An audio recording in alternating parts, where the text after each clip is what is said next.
Welcome into Sports Nightcap. Caleb Calhoun here. The Oklahoma City Thunder drax the Minnesota Timberwolves 124-94 to go to the NBA Finals, clinch their second trip all time as a member of the Thunder with the Finals.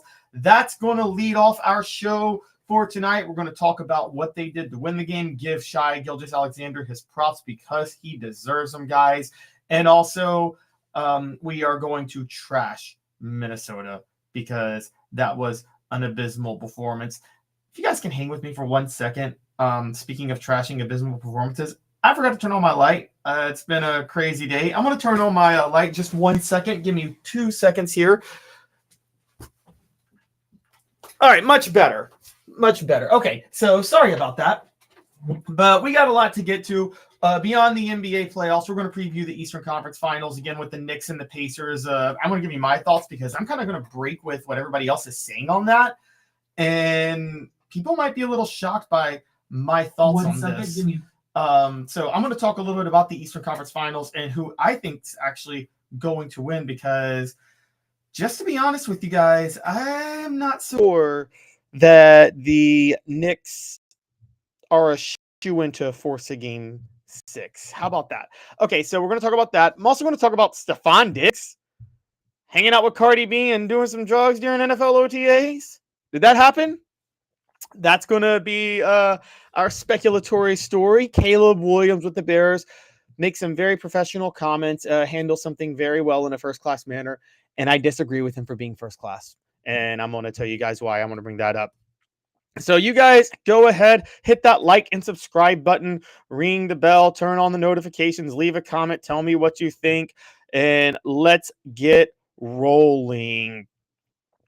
The Oklahoma City Thunder clinched a trip to the NBA Finals with a 124-94 win over the Minnesota Timberwolves on Wednesday night. I said this series was over when OKC won 2 nights ago, and I knew they were going to win this one. I didn't think Minnesota had the mental capacity to hang, and I'm going to get to that in a little while. But first, I think we should give the credit where credit is due with OKC. Shai Gilgeous-Alexander had 34 points, 8 assists, and 2 steals in leading them to the finals. He also had some help from Chet Holmgren, who played very well. Dort shot 4 of 10 from 3 for 12 points. Jalen Williams had 19 points, and the bench was a little bit better in this game, particularly Isaiah Joe and Alex Caruso coming off the bench and helping in a big matchup way. Alex Caruso's defense was superb. The storyline of this with OKC going to the finals, it's official. Shai Gilgeous-Alexander is the greatest Thunder of all time. Notice I said greatest Thunder. I did not say greatest Seattle Supersonics, Oklahoma City Thunder player of all time. Okay, you can have Gary Payton in there. The Supersonics did win an NBA title back in the day.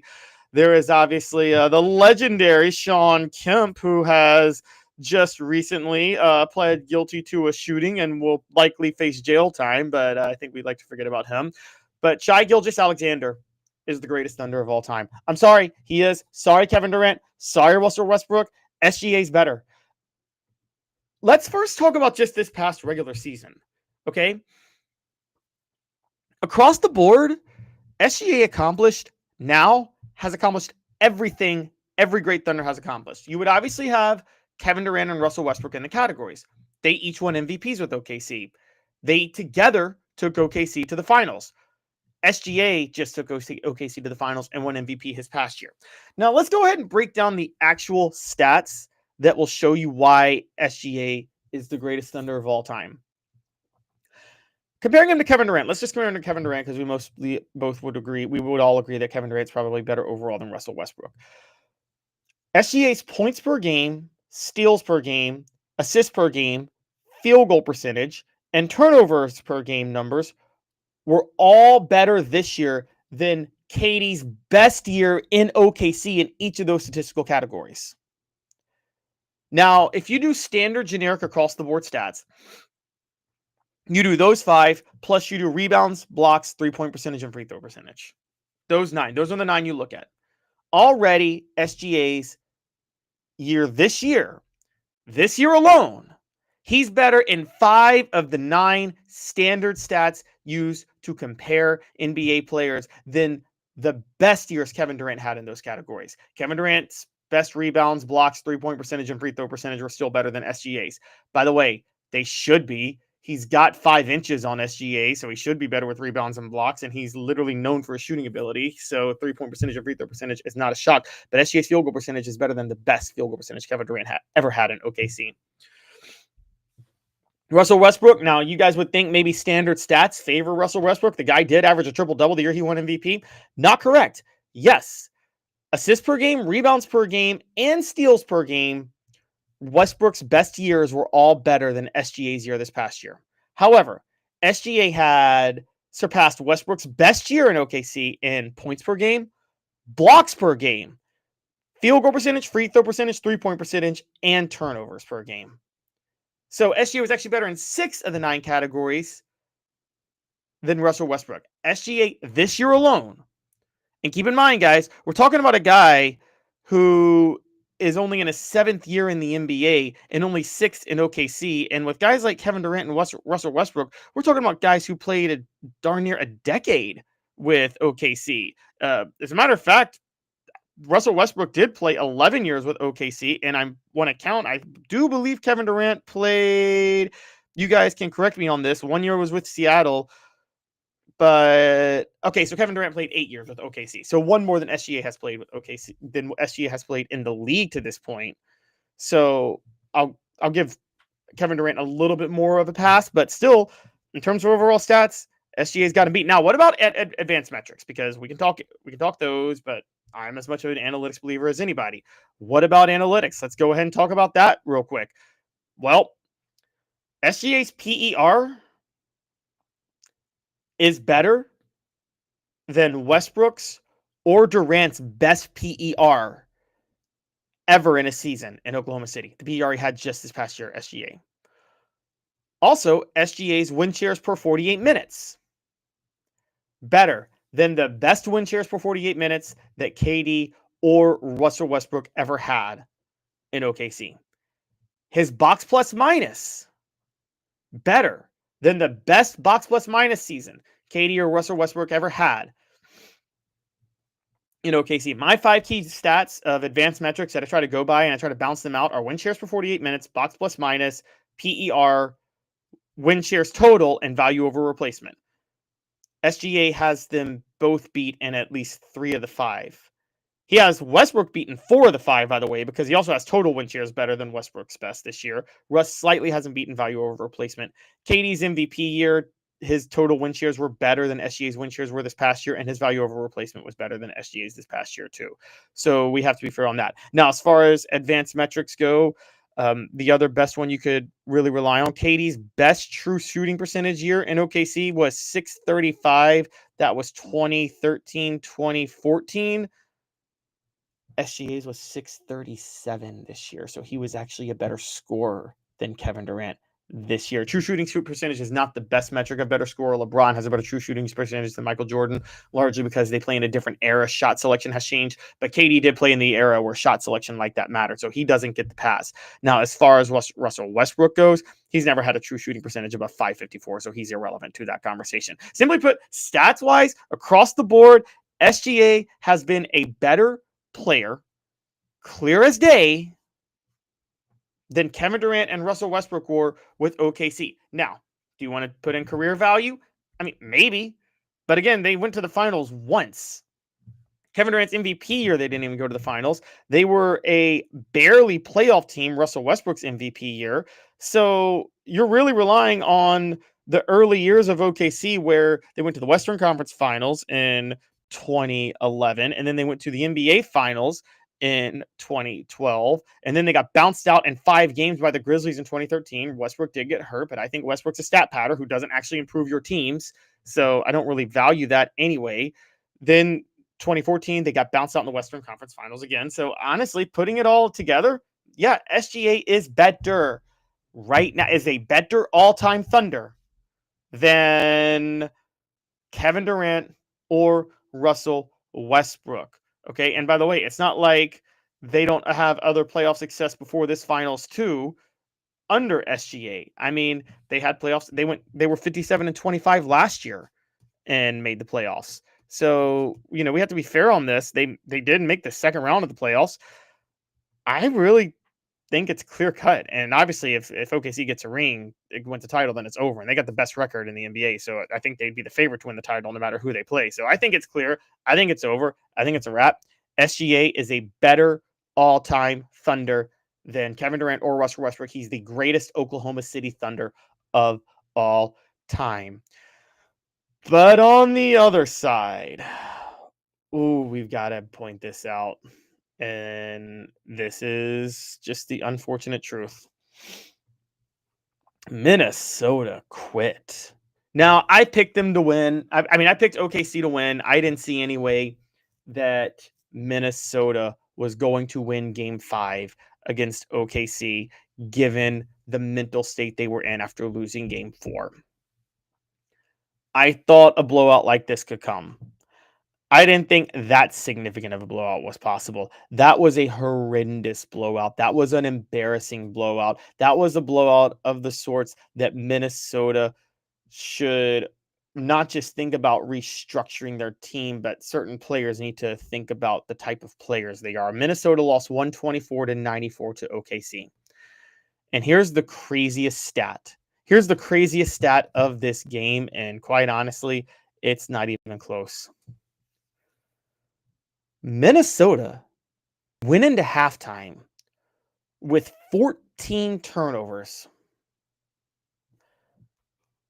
They went into halftime with 12 field goals. Yeah, that's right. They went into halftime with 14 turnovers. They went into halftime with 12 field goals. More turnovers than field goals when they went into halftime. That's absolutely embarrassing.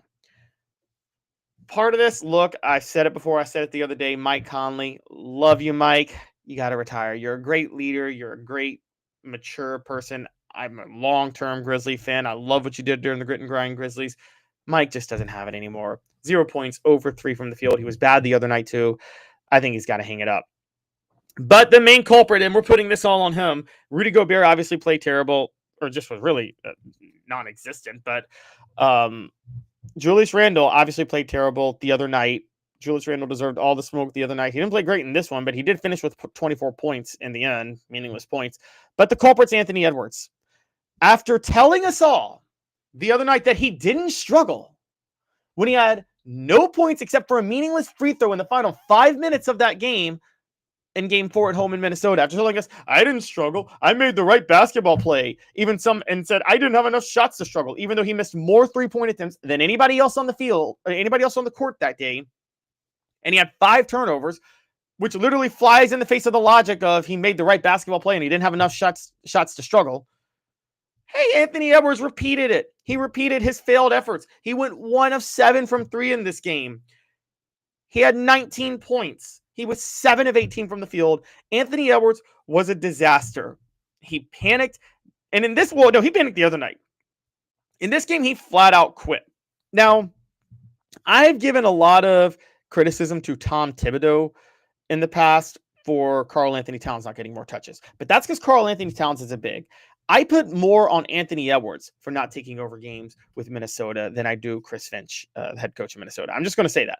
All right. Anthony Edwards had no business doing what he did and disappearing the way he did. Now, to Anthony Edwards' credit, he only had 3 turnovers in this game and not 5, as Minnesota as a team had 21 turnovers.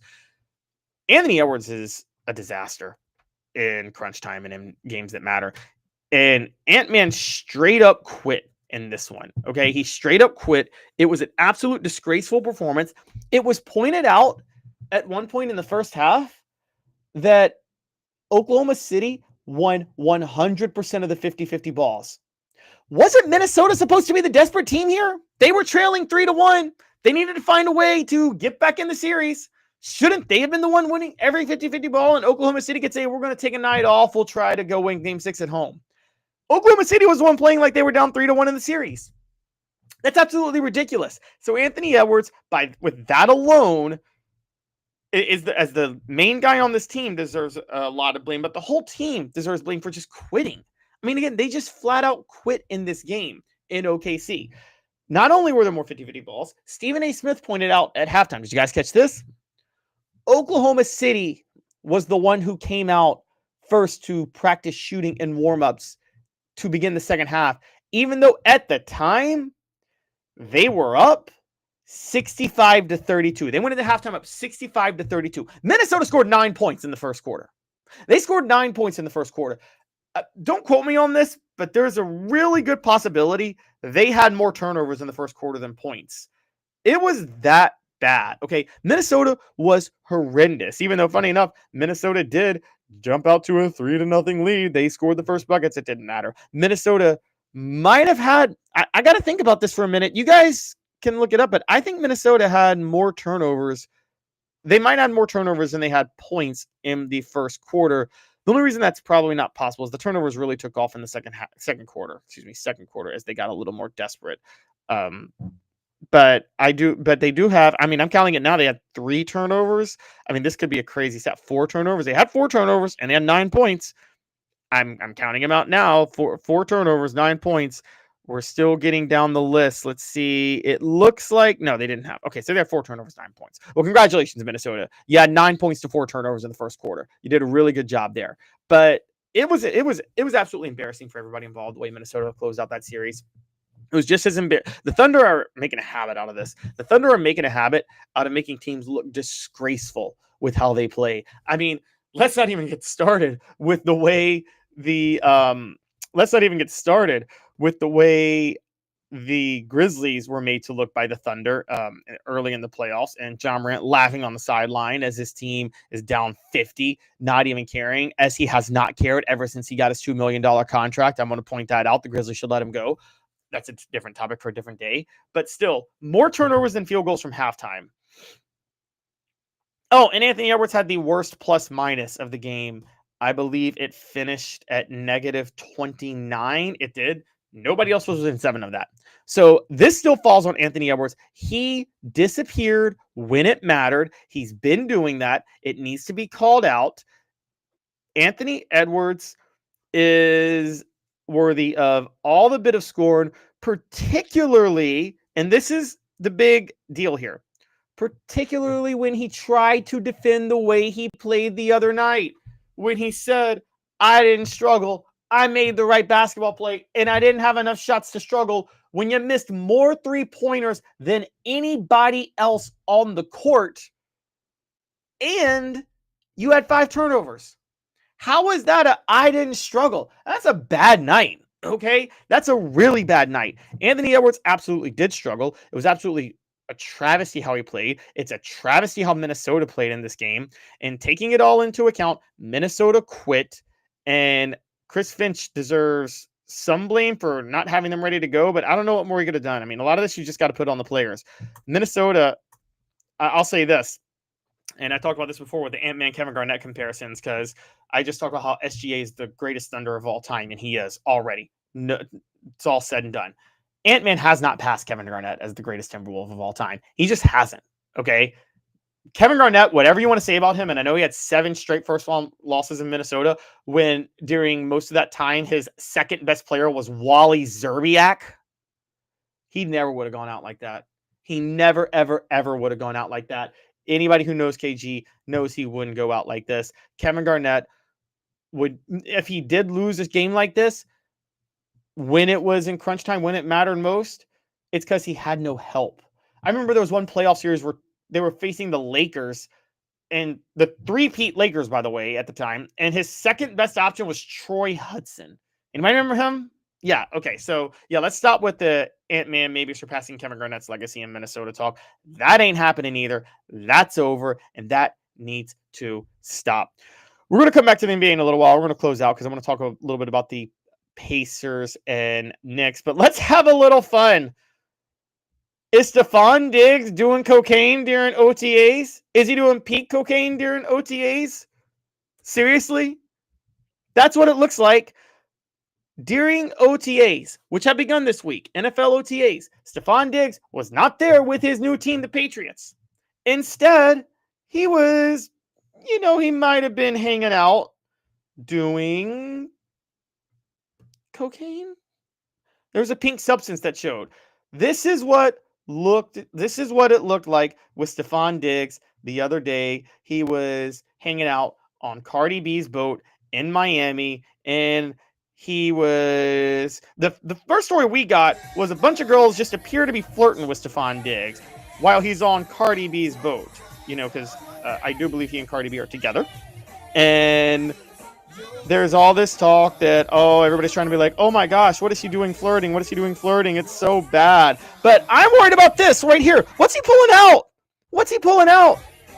What is he doing on the boat pulling this out? And I'm going to zoom in on it in a second because Twitter is abuzz with just what this might be. And looks like pink cocaine, guys. Stefon Diggs may be doing pink cocaine. Here's a close-up in of it again. This is a picture of it. What is that little pink substance he's holding? That's what everybody's asking. Is Stefon Diggs doing pink cocaine on a boat in Miami while the Patriots are at OTAs? That's the first question. The second question is, does that look like fun or not? I mean, I'm just kidding, but this is other footage of the party on that boat. Looks like everybody's having a blast, and I'm happy for Stefon Diggs with his ringless self to be having a blast. But the question is this: is it a big deal or a no big deal? Well, Mike Vrabel addressed it and said, quote, "It's something we're aware of. We want to make great decisions on and off the field," and was asked if he expected Diggs at practice that day of the OTAs. This was today, on Wednesday, and he said, "Not if he's not here. You'll find out in a minute, but no." I'm going to tell you guys something real quick. This is a big deal. This is a big deal. And I'm going to tell you why it's a big deal. Stefon Diggs is actually a smart receiver. Or he's a smart person. He had 24 Wonderlic score. He was smart when he was at Maryland. He's a smart player in terms of he's actually got the mental acuity to play football. But he's been a cancer everywhere he's been.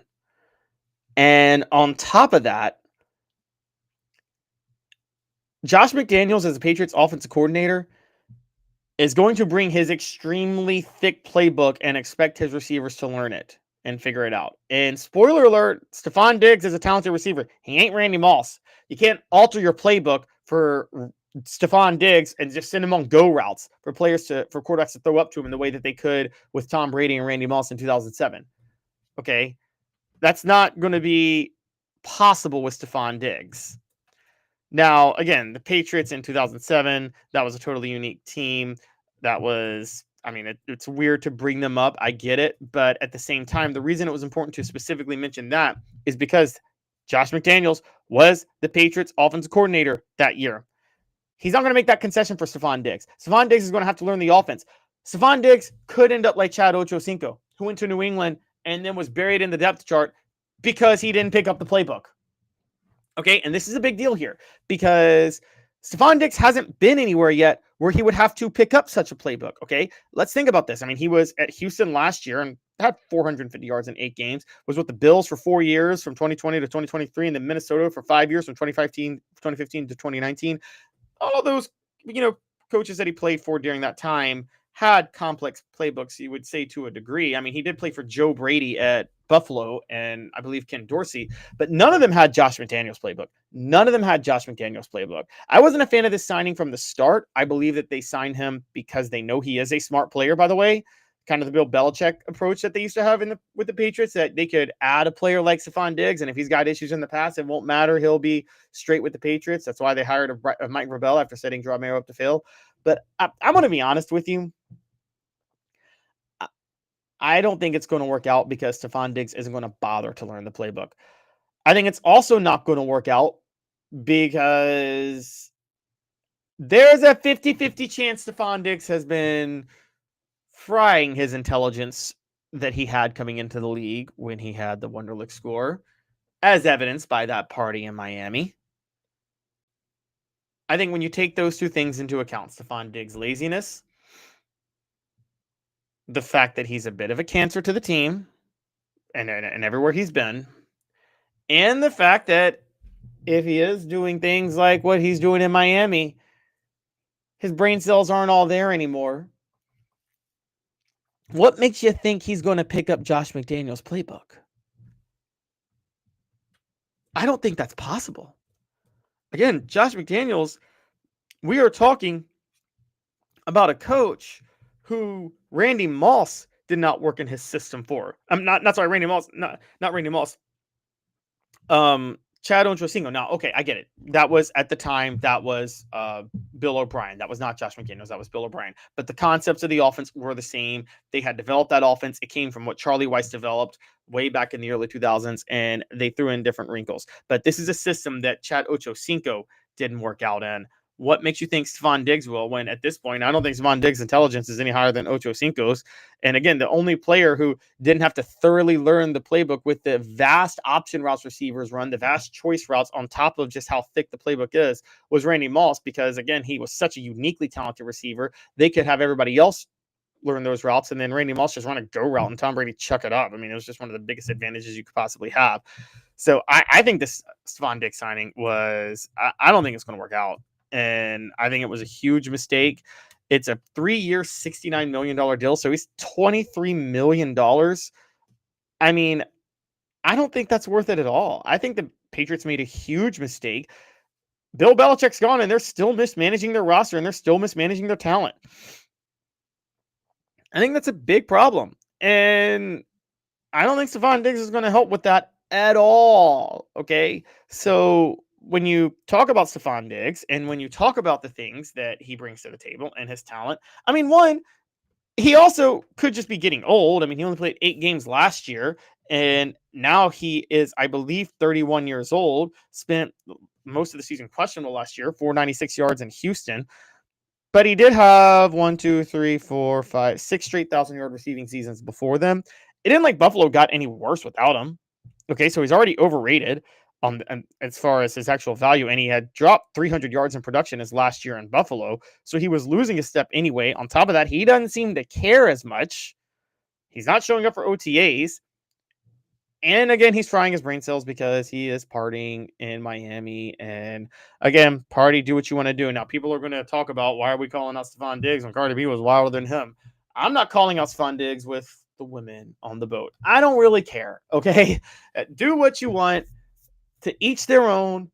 I'm not judging relationships, but I am saying that whipping out that substance, doing pink cocaine, if that's what you've been doing during OTAs, you ain't going to pick up Josh McDaniels' playbook that quickly. I'll just say that. So I would probably drop them if I were the Patriots. This signing was a mistake. This signing will not work out, and this is a big deal because of that, and this is proof that the signing is not going to work out. All right. Caleb Williams spoke up about the reports that he was trying to leave the Bears, and he and his father were trying to work their way out of the Bears. At OTAs for Chicago on Wednesday, Caleb Williams responded to excerpts from Seth Wickersham's upcoming book, American Kings, a biography of the quarterback, that revealed that Caleb Williams and his father had considered ways for Williams to avoid being drafted by the Bears. Williams said the book's experts have been a distraction over the past 2 weeks, and he wanted to address it publicly for the first time. And he insisted that he wanted to be Bear. He says, quote, "I wanted to come here and be the guy and be a part of the reason why Chicago Bears turned things around. That last thing that was said and all of that, I think, is the most important thing, is that I wanted to be here. I love being here."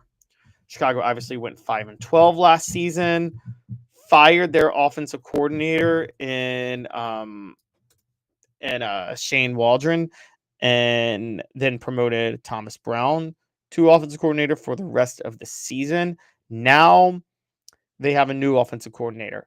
I'm going to get to that in a second, but just to get Caleb Williams' stats out of the way real quick. Caleb Williams last year as a rookie showed promise, ran for 489 yards, and completed 62.5% of his passes, 351 and 562 for 3,541 yards, 20 touchdowns, 6 interceptions. Did only average just under 6.5 yards per an attempt, had a 46.7 QBR, 87.8 total quarterback rating, and was sacked 68 times. Again, that was the really bad stat. The rest of them not terrible, particularly not for a rookie. Even if he is the number 1 overall draft pick, that gives you hope to have something to build on. They're hoping to build on that with Declan Doyle, the new offensive coordinator that Ben Johnson has hired, who was the tight ends coach at Denver. Caleb Williams said everything right. I applaud him for it. He also made a mistake. He should have tried to force his way out of not being drafted. And I don't blame people who refuse to get drafted by really, really bad franchises if they have that leverage, okay? Look at what the Chargers did to Ryan Leaf. I'm just going to tell you right now that I know some stories firsthand. Ryan Leaf may be considered a bust, but he was in one of the worst situations possible during that time. I know that Archie Manning was right to force Eli Manning, force San Diego's hand to not draft Eli Manning. It's a bad franchise. Archie was stuck in New Orleans for 11 years in the 70s. Why would he want his kid to get drafted by that? There's rumors that the reason Peyton Manning stayed for his senior season at Tennessee is he didn't want to get drafted by the Jets. There is also talk of, back in the day of when John Elway strong-armed his way to not get drafted by the Colts. Who cares? Who cares? If it's a pathetic, sad sack franchise, you should take that demand. Now, don't be like Shedeur Sanders was this past year, who I think still could be a good quarterback, but don't act like you're a number 1 draft pick and that you have all this leverage to do these things and say you're only going to talk to 5 teams. But if you want to strong arm your way out of a few other teams to not get drafted, yes, do it. And I think Caleb Williams, honestly, I'm giving him a pass because I'm giving him credit for what he said, but I'm also saying he made a huge mistake not strong arming his way out of there. Let's point this out. Declan Doyle is not the right offensive coordinator for Caleb Williams, and Ben Johnson's not the right head coach. All right, Doyle worked under Sean Payton with Drew Brees, and then last year worked in an offense that had Bo Nix. I think they think because of the Drew Brees situation that he can work with Caleb Williams, who is 6'1", 215, so not as tall. But they're fundamentally different quarterbacks, guys. And that's just a dumb way of looking at this. Ben Johnson, meanwhile, worked with Jared Goff. They're trying to force that style on Caleb Williams, and I'm sorry, they can't do it. Because Caleb Williams, I'm just going to say it, it's not fair, but he's not a drop back passer. He's not a drop back passer. He doesn't do the things necessary to be a good drop back passer. At a clean pocket last year, with excuse me, with a clean pocket last year, Caleb Williams was outside of the top 30 in catchable pass ratio, which means he was in the bottom 5. He had the 3rd worst sack ratio, by the way, meaning whenever he got pressured, he got sacked, but he was only in the 10 to 15 range in pressure stats, despite being sacked the most. That means he got sacked a lot of times in which they were his fault. Simply, but he's just not good in the pocket, okay? He's not accurate when he throws from the pocket, even a clean pocket. He's not good with timing, and he doesn't pick up pressure well. These were mistakes of him that people thought coming out of college, and they're clear now. That doesn't mean he can't be good. But you've got to get an offensive coordinator and an offensive coaching staff that can buy in and tailor their game to what you do well. And Doyle and Johnson aren't going to do that. They're just not, okay? And look, Baker Mayfield's was not the best from the pocket at a time. There was period Geno Smith wasn't. Lamar Jackson, I would say, has never been wholly accurate just throwing purely from the pocket. Still to this day isn't. But it doesn't matter because, one, Lamar Jackson should have been MVP last year still. They put the right pieces around him with guys like Derrick Henry, and Lamar Jackson is a 2-time MVP. And if not for a Mark Andrews drop and a Mark Andrews fumble, would be going to the Super Bowl this past year. They got a team around him. Caleb Williams is not in the right situation as a passer with his skill set playing in Chicago. With that, he should have forced his way out of Chicago. The minute Ben Johnson made his offensive coordinator hire, that's when he should have forced his way out of Chicago. If he wanted to be the right guy, if he wanted to be a good guy and stick with Chicago after his first year, fine. But he needed to force his way out of it since then. I'm a Titans fan. I'm pissed about the Cam Ward pick. Because not that I don't think Cam Ward can be a great quarterback. I think Cam Ward's a great guy. But he's going to Brian Callahan's offense. And Brian Callahan is trying to force the standard old Bill Callahan pro-style offense. And he's going to force it onto Cam Ward. And Cam Ward's not going to be able to do that. Okay? That's why I actually wanted Shedeur with the Titans. I did. So I hated the pick. When you take that into account, yeah, I'm going to say it. I think Caleb Williams made a huge mistake, gigantic one, not demanding his way out of Chicago, specifically when he saw the offensive coordinator hires that they were making. There's no way you could look at those hires and say that Caleb Williams is going to be in the right situation this year. He's only going to regress. I'm sorry, he is. And he's going to regress from somewhere that wasn't that good. Okay. Because it's not like he had a CJ Stroud splash rookie year. Again, you can have those type of rookie years if your coaches believe in you. And CJ Stroud, obviously, as we know now, or if not just if they believe in you, but if they tailor an offense to what you want to do. And we saw last year, CJ Stroud took a major step back in his second year too. And I think we might see that with more quarterbacks. Jane Daniels, I'm not going there. Yes, I am. I'm going there. Jane Daniels is going to take a step back too with what I'm talking about. But I'll say specifically, Caleb Williams needs to get out of Chicago. He should have forced his way out. He said the right things, and being the right person and being the good person and being the classy guy was a critical mistake. All right, before we get out of here, let's talk a little bit of gambling, because the Knicks Pacers are playing tomorrow at the Garden.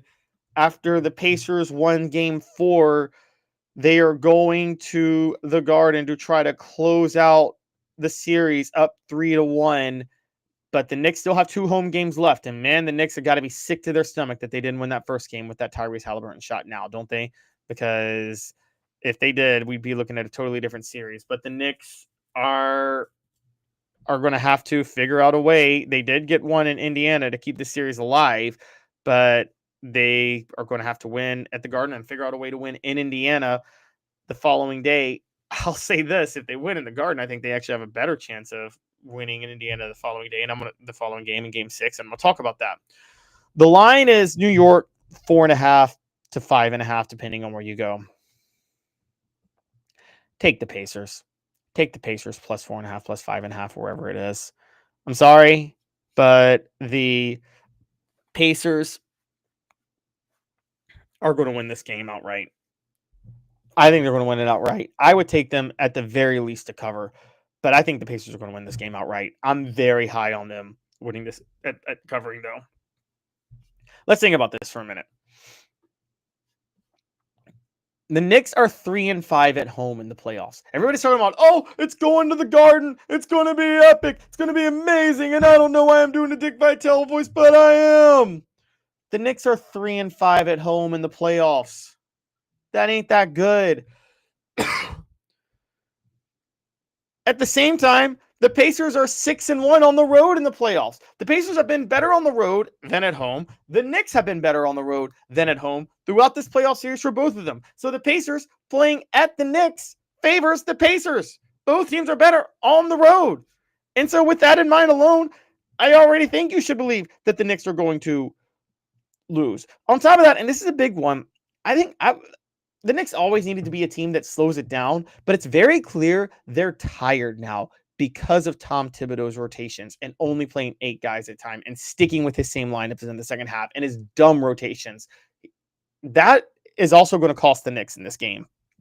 They're going to be tired, and they're going to be feeling the pressure to a certain degree because they're back at the Garden. They're going to be hyped up with the fans, so they'll get a jolt of energy early. I just don't think it's going to last. I really don't. I don't think it's going to last, and I don't think it's going to last because the Pacers go so much deeper. So now that we're in Game 5, I think that the Pacers just have a big advantage. And I think as the series lengthens more, I think the Pacers will have an even bigger advantage if this goes even deeper. I don't think there's any way the Knicks can win the series, honestly. Tom Thibodeau, again, the dumb rotations are clear, and Rick Carlisle is such a significantly better coach than Tom Thibodeau, as we have discussed. Rick Carlisle is Rick Carlisle. Rick Carlisle might be the only coach in my lifetime in the NBA who actually coached a team to an NBA Finals title. And what I mean by that is there are coaches that molded the most talented teams to live up to their potential. We know what Phil Jackson did with Shaq and Kobe. I don't really give him as much credit for Michael Jordan and Scottie Pippen, but I give him the credit for Shaq and Kobe. Eric Spoelstra, well, some just rode a wave. Eric Spoelstra riding a wave. Greg Popovich molded the best talent to win a title too. Rick Carlisle didn't have the best team in 2011 with Dallas. I don't think he had a top 3 team that year, and he still won a title. He had them play way above their talent level. So Rick Carlisle is going to coach circles around Tom Thibodeau. But on top of that, because of Tom Thibodeau's coaching and his dumb rotations, the Knicks are going to be extremely tired, and that's going to be a problem. But that's not the only. So the Knicks are not as good at home. The Pacers are better on the road, at least in the playoffs. What I'm talking about, by the way. And then there's another factor here, which is I think the Pacers have a sense of urgency now. And it's because of what happened with OKC in this game. OKC just coasted to a Game 5 win. They're now going to rest for a week and a day before going to the playoffs. Okay. The Knicks the Pacers desperately need to get some sort of rest too. Now, I know you can talk about rest and things like that when you're off this long, and maybe that's true. So maybe a Game 6 will help the Pacers. But if there is a Game 6, they're going to have to play, if I'm not mistaken, they would play on Saturday, and then the finals do start on Thursday. So taking that into account, look, I think the rest matters more than anything. And with the rest mattering, I think the Pacers are going to come out with a major sense of urgency. The Knicks will feel the pressure from the Garden. The Pacers will have the better mindset in this game. They won't be as tired. They'll have a greater sense of urgency, and that urgency is going to lead them to play Game 5 like it's a Game 7. A lot of times in these situations, when you're up 3-1 and you're the road team or even the home team, particularly the road team, you take a game off. You take Game 5 off. You say, let's get back home. We'll win it at that point. I don't think the Pacers are going to do that. I don't think the Pacers are going to do that because I think the Pacers know that they need to get the same rest OKC is getting or somewhat reasonable, a similar amount of time off. Because again, the playoffs are a grind. The conference playoffs are a grind. So I think they're going to come out with a major sense of urgency. And I think they're going to, with that in mind, win this series or win this game and close out the series 4-1. Where you'll really see that Knicks going to start off hot because of the height with the Garden. I think that is going to show. And then they're going to fade out with their legs. And I think the Pacers in the second half are just going to keep grinding and keep pushing, particularly with that transition defense. And I think what's going to happen is in the fourth quarter, they're going to play with such a sense of urgency, and the Knicks will feel the pressure. They won't be able to do it. And the Pacers will know that closing this out is they'll be able to smell it. And doing that, they'll want to do it so they can get the rest of that sense of urgency. I think the mentality is more with the Pacers than the Knicks, the necessary mentality to win this game. And lastly, and most importantly, and I got to point this out, Karl Anthony Towns is banged up. Now, we don't know how much, we don't know how severe, but he did hurt his knee in that collision Tuesday. It was a good sign that he was out there still towards the end of the game. It was in the final 4 minutes. But even though he was out there, I think Karl Anthony Towns is slightly hurt. And I think that's going to cause him problems going forward. I think Karl Anthony Towns is, now I don't know how hurt, to be fair, but I think he's somewhat banged up. And because he's somewhat banged up, I do think that he's going to have a little bit of trouble being the impact player that people would want him to be.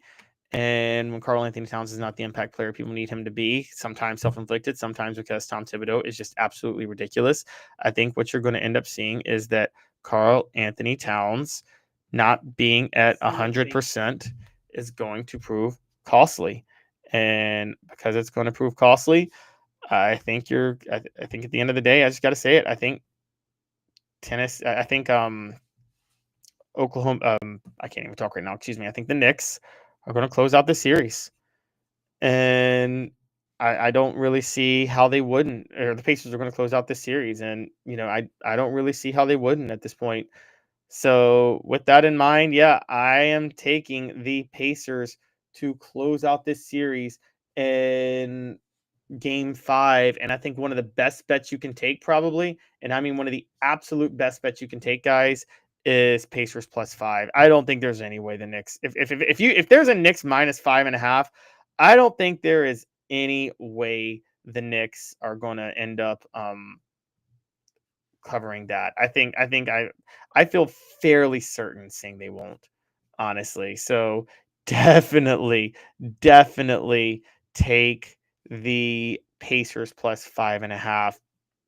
But overall, I certainly think the Knicks or the Pacers are going to win this game outright. So I love all of you. Thank you guys for tuning in.